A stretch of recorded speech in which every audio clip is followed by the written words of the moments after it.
the Turtle here. One thing I've always been persistent about is that this is a Thomas and Friends channel, but yeah, I never explained why I got into Thomas and Friends. So let me do that in today's episode. But first, before we get into anything, please like and subscribe for new content, and so you can keep updated about the channel. Anyways, let's get into this. So the first character I've ever first remembered was Daisy. Mostly because of that mad face she made. I mean, people, just look at this. That looks creepy as heck, especially to like a 3-year-old child. Who would want to see this? The first episode I remember watching was Bullseye, mostly because that's where I saw her mad face and it creeped me out. So every time they would show a close-up of her face, I would just close my eyes and pretend like it didn't exist. But I know it's Bullseye because I was at the scene where the bull was there and she was telling it to shoo off. And just listen to the scene.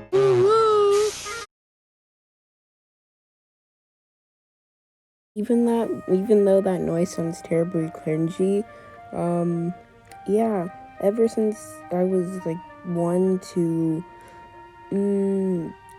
6, I've always loved Thomas and Friends.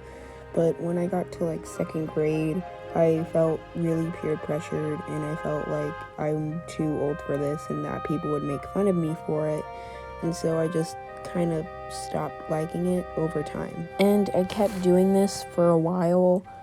Even when I made my channel, it wasn't even Thomas and Friends related. It was something totally different. I've always loved it, but at the same time, I always felt like it was too babyish or too childish for me, and I couldn't keep liking it if I was the age I am.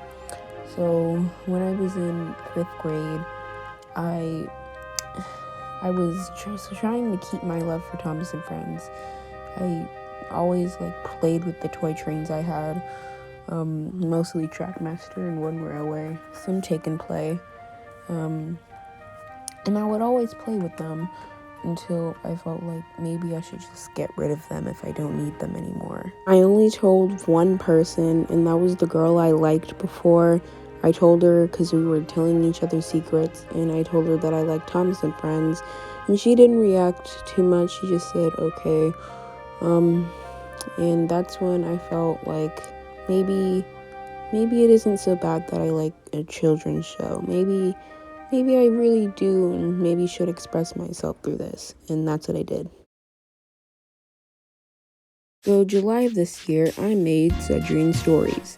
With other YouTubers voicing the characters, I did no script writing at all. I just kind of went along with the flow because I wanted to film something. I had the urge to make my own series since everyone else was doing it. So I decided to make Cedrine Stories. Just a short little episode about nothing at all, featuring King Ori, Ginger Cat 65, Thomas and Friends 47, myself, and Blue Track Stacks. I just got the voices, added them to the characters, and I thought it was pretty good. When I look back at it, I thought it was really terrible and bad, and I hated it. I mean, but you are your worst critic, so yeah. People said they liked it, and yeah, so I decided to get back into the community and start, actually making my own series, like I am doing now with the stories off Sodor. I didn't really go into detail in this story. The first DVD I got was the Spills, Thrills, and Chills DVD, and the scariest episode, and I needed my parents to watch it with me, was Haunted Henry and Stepney Gets Lost. Those were the haunted episodes that I really hated, and I was scared. Of course, now I'm not scared of them anymore, and the first train I got was the 2009 Trackmaster Thomas, and I loved that thing so much that I literally destroyed it, and I had to make it into a custom to literally save it. But yeah, that's a story for another day. I don't know what else to say, but thank you all for watching. And before you ask, how did I really get back into the community? It's when I watched, I don't know. It was when I was watching Journey Beyond Sodor. No, it wasn't Journey Beyond the Sodor. Yeah, it was Journey Beyond Sodor.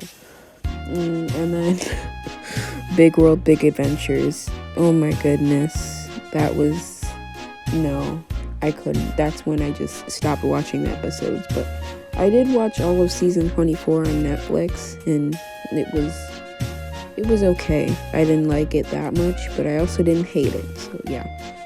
So that's my Thomas and Friends history.